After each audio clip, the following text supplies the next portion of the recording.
Publication ce vendredi par le gouvernement d'un arrêté régissant la copropriété en Haïti. Ce texte de loi a été écrit en collaboration avec des membres du secteur privé et du notariat, selon le président de la République. Vous convenez tous avec moi qu'il s'agit là d'une preuve irréfutable de la concrétisation de la vision du changement par l'installation d'une toute nouvelle culture du bâtir haïtien, changeant définitivement la donne urbanistique et architecturale dans la construction des villes d'un genre nouveau. Des villes qui sont à la pointe de l'innovation en matière d'excellence architecturale, de haute qualité environnementale et de technologies de communication plus récentes. Je vous le réitère, ma vision de la question du bâti en Haïti ne se circonscrit pas seulement à pallier les séquelles du séisme. Mon regard va beaucoup plus loin et me porte à prendre en compte les données urbanistiques modernes qui rompent avec les installations désordonnées et les cités dortoirs pour laisser place à des espaces planifiés, aménagés, organisés et valorisés. Et je m'évertuerai à donner corps à mon concept du logement qui s'articule sur la création de nouveaux quartiers, la réhabilitation et l'urbanisation des quartiers existants, la densification des quartiers déjà urbanisés et la copropriété pour loger le plus grand nombre de ménages possible. Cette nouvelle dynamique du changement que vient légitimer la loi du 13 août 1984 sur la copropriété permet donc aux développeurs immobiliers de s'engager dans des constructions importantes en hauteur pour remédier à l'insuffisance de l'offre de logement, s'ajuster aux évolutions sociales et démographiques et travailler ainsi à l'avènement réussi d'une Haïti de propriétaires. Car la propriété, on le sait que trop, est le rêve de toutes les familles parce qu'elle est la première de toutes les sécurités. Cette nouvelle législation permettra la construction à la verticale, donc en hauteur dans le pays. Notons que, parallèlement, le président de la République, Michel Martelly, accompagné de la Première Dame et du Premier ministre Kony, a reçu officiellement, en début de soirée de ce jeudi 29, les salutations et les vœux traditionnels de fin d'année des grands commis de l'État et des représentants du corps diplomatique et consulaire.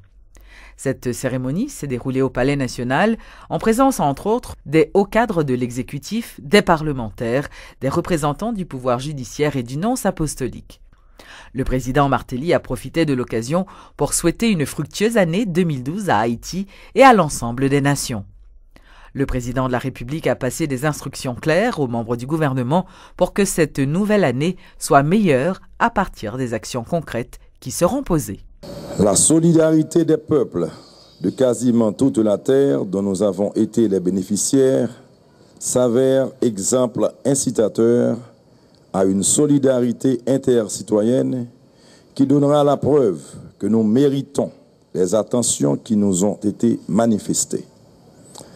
Et c'est afin que s'aménage cette solidarité intercitoyenne que je m'attache à entretenir une atmosphère consensuelle à partir de laquelle les énergies se conjugueront pour instaurer et faire avancer la politique de changement et de progrès à laquelle a adhéré la majorité de la population à travers le vote historique du 20 mars 2011. Une dynamique interactive peut ainsi s'enclencher qui viendra réchauffer la sympathie du monde à notre endroit et encourager davantage celui-ci à soutenir nos efforts. L'intérêt accru que nous éveillerons facilitera notre démarrage en attirant les regards sur nos potentialités à rentabiliser. Ainsi, nous porterons l'action nationale à la hauteur de nos ambitions et de nos espérances pour que, comme tel est mon vœu ardent, l'année 2012 soit favorable pour Haïti et pour l'ensemble des peuples de la terre. Cette période de célébration de fêtes de fin d'année qui favorise le rapprochement entre les peuples nous invite à travailler au renforcement de nos relations avec les pays amis et des rapports que nous entretenons entre compatriotes. Nous devons nous en pénétrer de l'esprit pour qu'en 2012, nous cheminions ensemble amis étrangers et fils de cette terre, vers cet Haïti régénéré que nous souhaitons voir poindre à l'horizon. Je vous renouvelle mes vœux de bonne et heureuse année 2012 et souhaite que la Providence nous aide tous en sa sainte garde. Merci.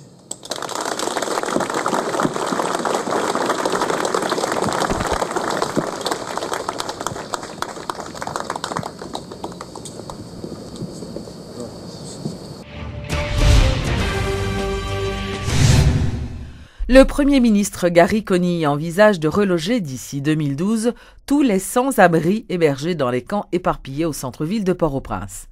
Intervenant à la rubrique Le Point de Radio et Télé Métropole, M. Conille a précisé que la relocalisation des sinistrés du 12 janvier est l'une des priorités de son gouvernement. C'est objectif, c'est défi tout que le président de la République nous. Il faut nous faire des avancées extraordinaires.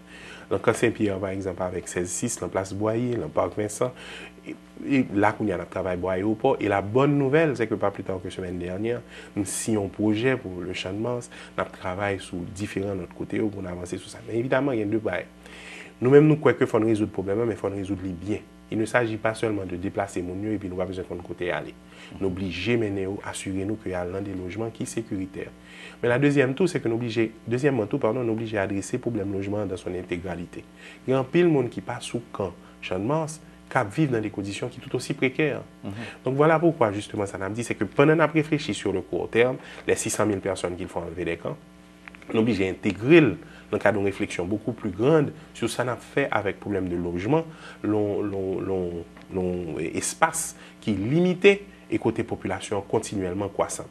Donc, si on ne fait pas réflexion de façon intégrée, on va prendre mon pour aller de l'autre côté et puis c'est le problème qu'on crée.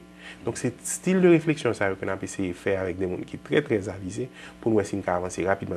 Notre objectif est que pour l'année 2012, nous ne pas bien dans le centre Port-au-Prince, nous gagnons.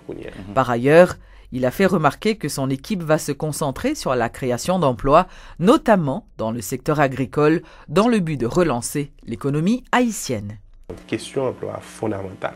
Anissa, nous voulons une relance économique sur la base de la multiplication des opportunités d'emploi, essentiellement dans trois secteurs. D'abord, l'agriculture, parce que rappelons que quand même presque plus que moitié de la population dans l'agriculture.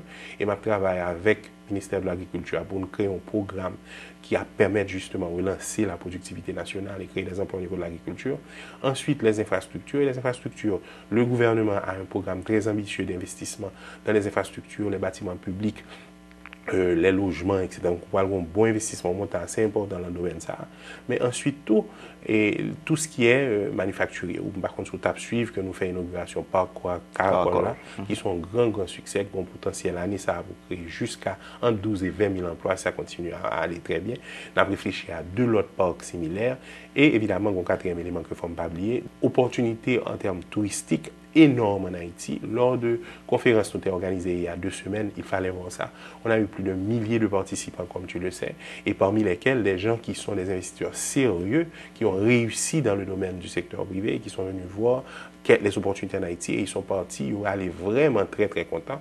Donc, on a essayé de faire un mix entre secteur privé haïtien et secteur privé international, ça, qui est intéressé, qui a un financement pour venir investir. Donc, nous pensons que tout le ça ensemble à nous croissance et emploi que nous avons cherché. Donc, mais toute croissance ça et création d'emplois ça, parce que rappelons que bon gré mal gré, c'est le secteur privé qui doit créer les emplois. Et l'État doit créer les conditions pour que le secteur privé puisse créer les emplois. Ça présuppose que nous avons une stabilité. Ça présuppose que le Parlement travaille avec nous pour voter loi qui facilite l'investissement, parce que jusqu'à présent, nous avons des lois.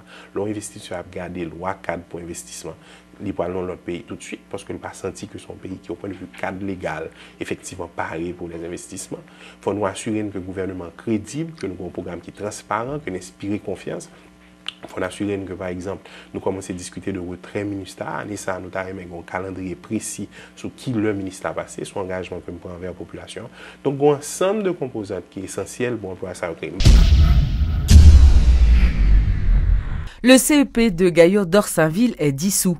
Le bureau de communication de la présidence informe que, par arrêté, en date du jeudi 29 décembre 2011, l'arrêté du 16 octobre 2009, nommant les membres du conseil électoral provisoire, est et demeure rapporté. Par conséquent, les anciens membres du Conseil électoral provisoire sont invités à remettre à la direction générale de l'institution électorale tout bien de l'État qui est encore en leur possession.